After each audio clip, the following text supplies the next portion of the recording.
Hello and welcome to the This Awesome Life podcast, a collection of stories that point to purpose. I'm Brandon and I have an awesome life, but that's not special because you do too. In every episode of This Awesome Life, we'll talk to a friend, we'll listen to their story, and we'll hear about the moments in which God has shown up in their life and pointed them toward their calling. Today, we're talking to my friend, David Mike. David is a Christ follower, husband, father, author of Dishonor, One Soldier's Journey from Desertion to Redemption, and cosmetology instructor in Omaha, Nebraska. David's passionate about sharing the message that we do not have to be defined by our past, and that God can use our kind of mess for his good. Just a quick warning, while David's story is very impactful, it does involve some references to drugs and alcohol, which may not be appropriate for younger listeners. That being said, it is a powerful story about grace, redemption, and God's power in our weakness. So let's dive in, explore some stories, and celebrate this awesome life.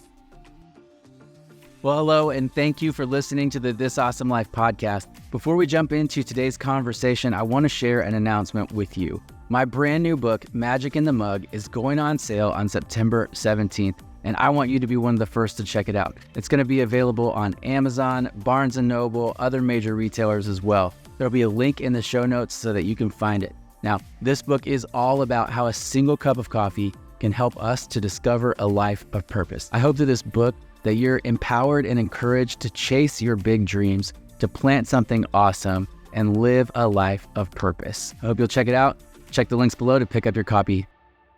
Awesome. Well, hey, David, I'm so excited that you're with us today, man. Tell us a little bit about yourself and what you're up to these days.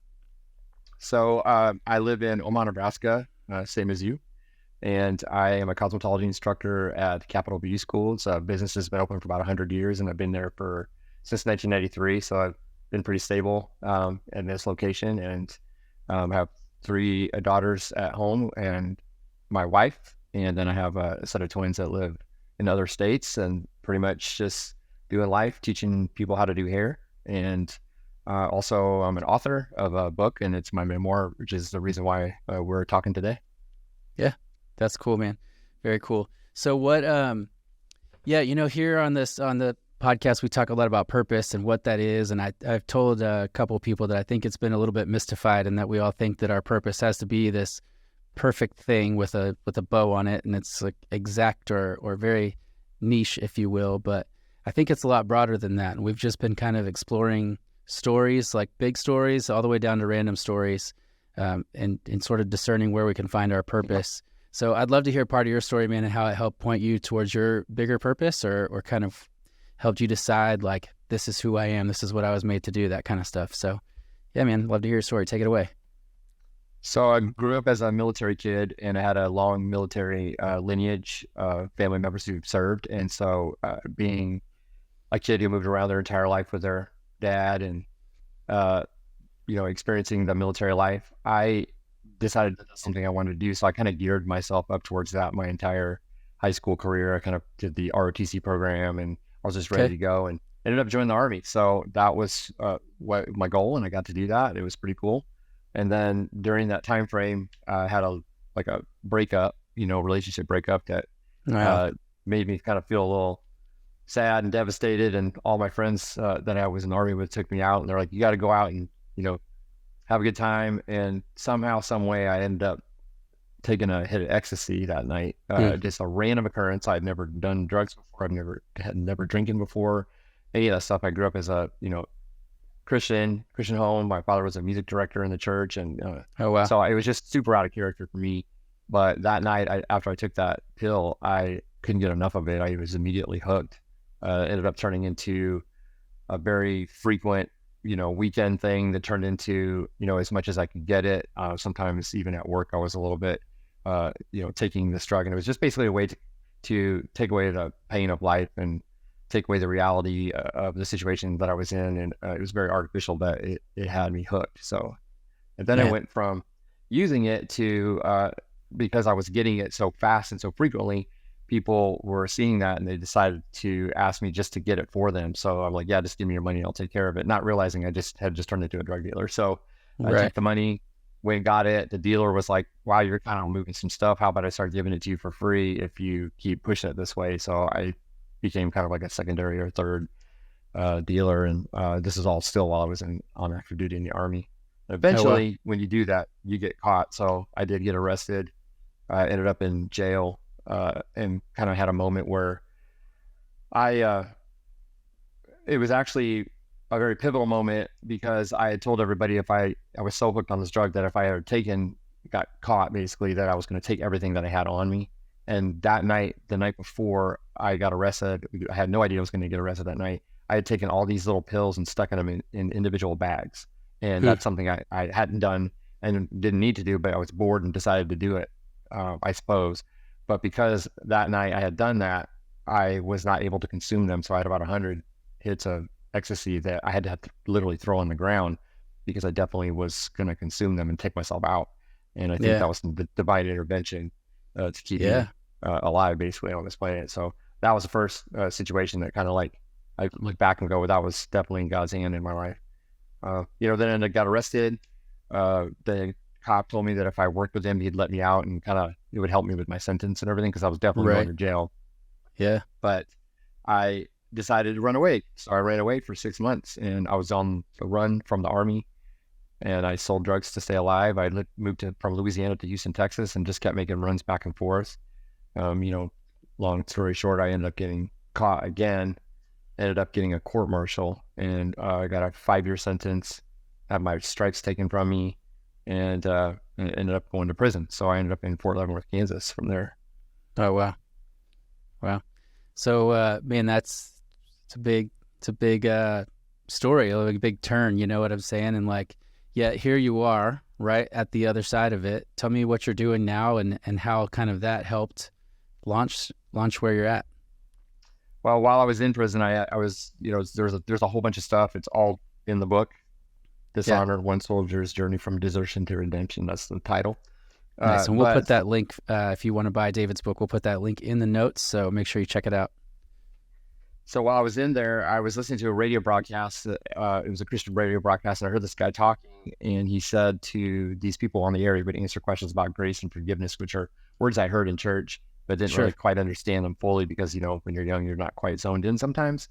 And Right. he said, how many of the sins that you committed did Jesus die for, like before, it was all of them, and it was before you were born. And that kind of just blew my mind. And it's like, he knew I was going to mess up in life, but yet he still decided to die on the cross for my sins and take them away from me if I accept this free gift of grace and forgiveness. And it just blew my mind. Every time I opened up the Bible after that and read it, I could kind of start to see how that was all over the place. And because of that, it kind of was a turning point in my life. And I decided to make a change, and I decided to, move on in a positive direction. There's a lot of other Yeah. stuff that happened along the way. Obviously, it's outlined in the Sure. book, but I definitely, that was a pivotal moment for me.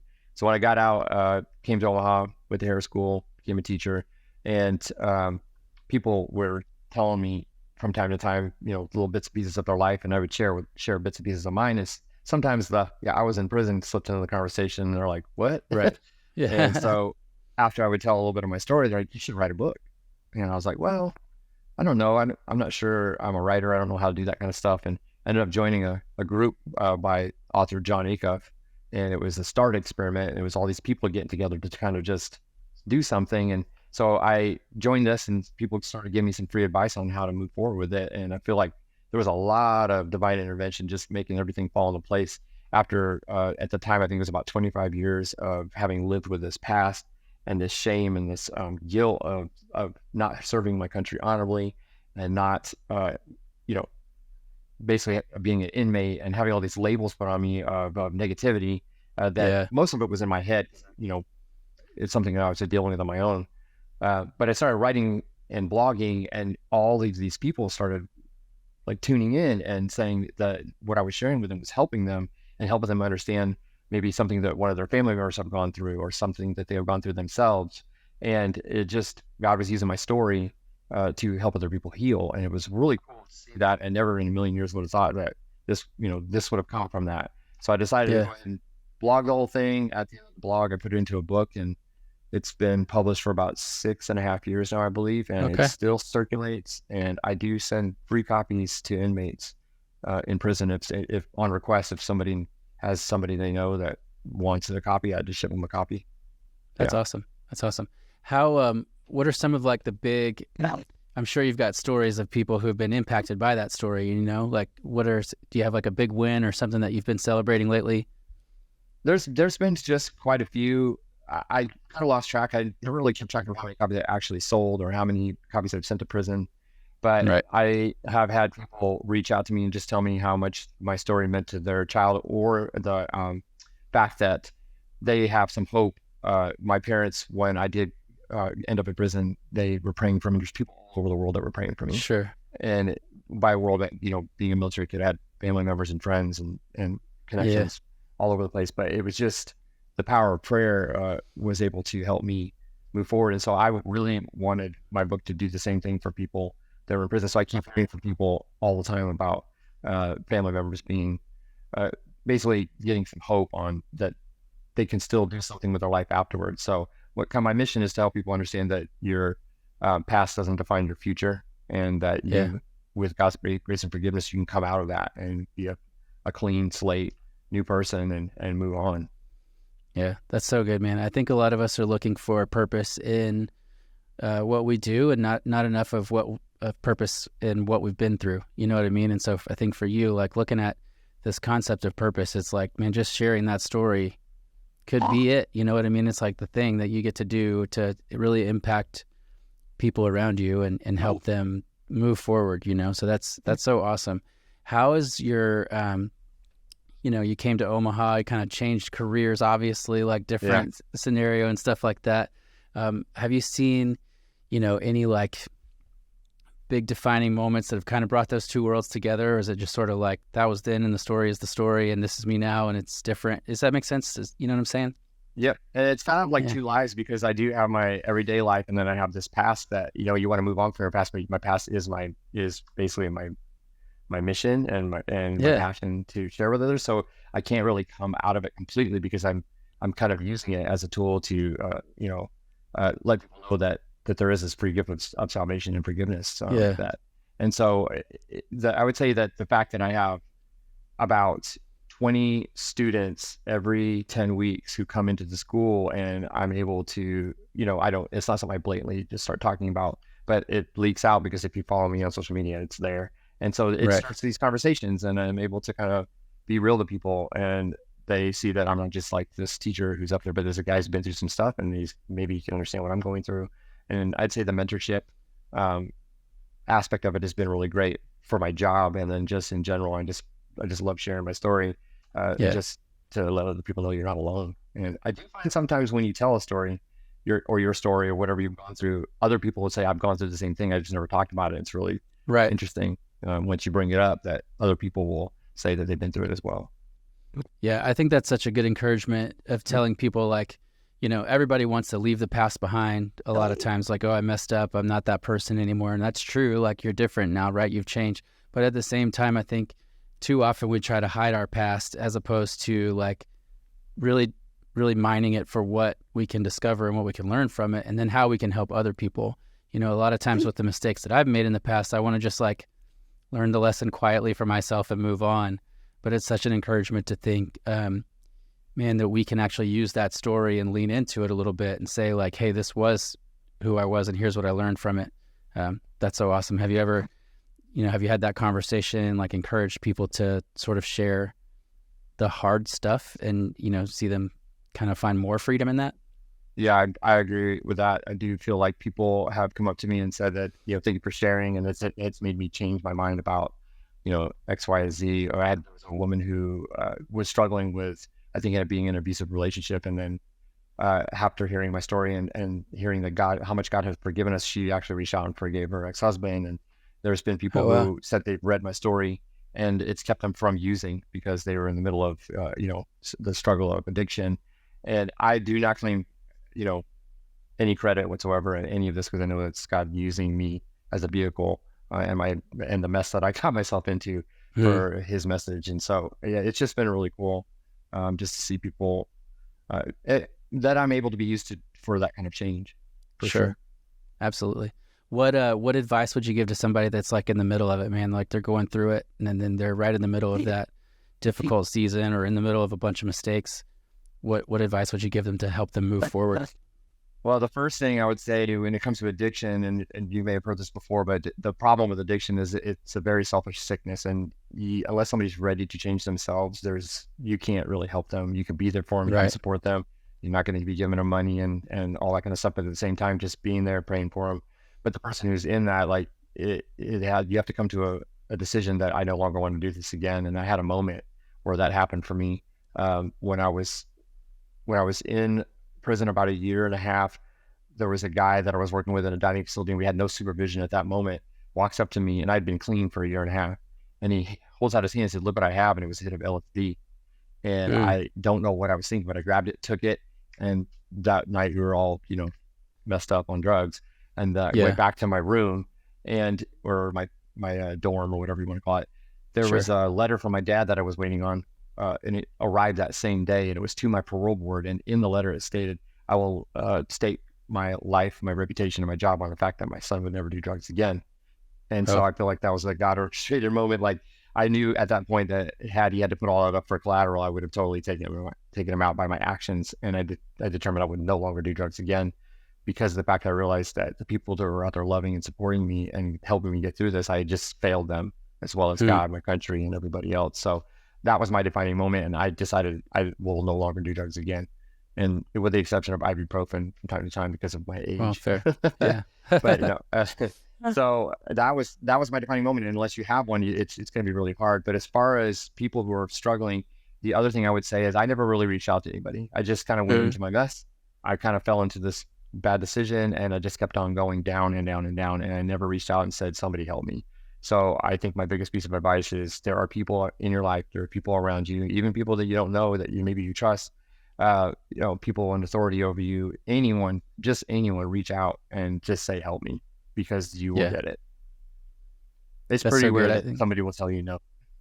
Yeah. Yeah. I think it's so good that yeah, you're right. There's definitely always people around that are willing to help pull you up out of the mess, So, anywho, how are That's things going for you these days? Like you're doing well, like killing it, book that kind of stuff. Like what's new and exciting in the life of David Mike?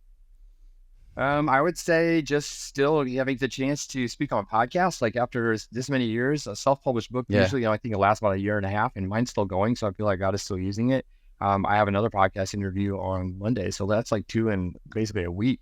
And that's I'm just awesome. super thankful when somebody asks me. And I don't care how long somebody's been podcasting or even a blog. I think I sent you a blog post Yeah, the yeah, other for day. Yeah. Yeah.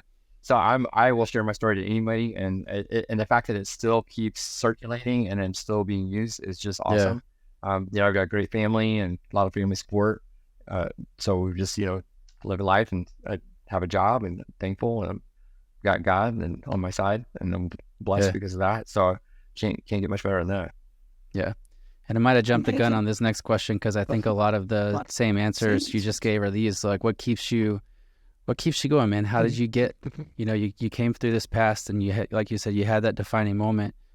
But I mean, at some point, life's punched you in the face again, right? Like, how do you keep going when you feel like, oh, I'm right back in a hard time? So you can imagine at 9/11, Yeah, after I have a dishonorable discharge, which is where the title of the book comes from. I have a dishonorable discharge. The whole country is like rushing off to go basically protect other people because of our freedoms that we have, and our freedoms were attacked. And I couldn't join the military if I wanted to because I've got this black mark on me that's saying right. you're not worthy, you're not good enough. And I have struggled. Yeah, And my little brother joined the Air Force at that time and was sent to Afghanistan 4 times. And I was struggling with the fact that if he got hurt or something happened to him, I just it should be me instead of him. And this is something I really wanted to do. And he joined the Air Force, probably to get a college degree. And I joined the military because I wanted to be a soldier. And he's off being a right. soldier, and I'm being a dishonorably discharged, convict. So I struggled, and then we recycled back to this book that I had read in prison. It was called Classic Christianity by Bob George, and it was just again learning about that grace and forgiveness. So I think knowing that I'm forgiven, and knowing that I don't have to live in the past, and knowing that I don't have to keep feeling that the way I felt about myself, and the way that the labels that were put on me are no longer there, because that's not who I am. My identity Yeah. is in Christ, and I'm a new creature, and I am free. And so I think just having that freedom is what keeps me going. That's so good. That's awesome, man. Well, I appreciate it, man. Thank you for hanging out with me today. Anything else you'd share, or anything else you want to put out there? Just again, if you're struggling, reach out, and just know that you're forgiven. It's a free gift. You just got to take it. For sure. That's awesome. Appreciate it, man. And like I said, if you want to find David or find him on the internet, we'll have some stuff in the show notes, some links where you can get the book, catch his blog, all that kind of stuff. And I've really enjoyed our time together today. I really appreciate it. And looking forward to maybe doing it again sometime. I'm on board. Just let me know. Sounds good. So good. And it truly illustrates the power of a single decision. As we saw from his story, one decision changed the trajectory of his life drastically. It also illustrates the power of God and his ability to intervene on our behalf in our worst times. I can't help but think about how different the story would have been if David hadn't put those pills in individual bags. And while these are some powerful truths, the thing that really resonates for me is the impact that David's story has had on others and the kingdom at large. The truth is that our stories aren't just about us. Our stories affect other people and their stories. We're all connected, and stories are one of the things that provides this connection. David's story had some dark chapters that he would love to be able to leave in the past. But he was actually able to come to a place where he recognized that his past was his mission. By leaning into his past and the story, he's been able to change the future of others in his life. I'm so thankful for his story and how it illustrates the truth that our past does not define us. Instead, our Creator does. If you have dark chapters in your past, you don't have to hide them. Find hope and healing, and then use those dark chapters to help brighten someone else's. See, when we use our stories in this way, God's glorified, the kingdom is expanded, and people find healing, hope, and purpose through the support and love that you are able to offer. Hey, thanks again for listening to This Awesome Life. Like I said before, we're just a collection of stories that point to purpose. To stay connected with This Awesome Life, check out the show notes. That's where you'll find the This Awesome Life blog and newsletter.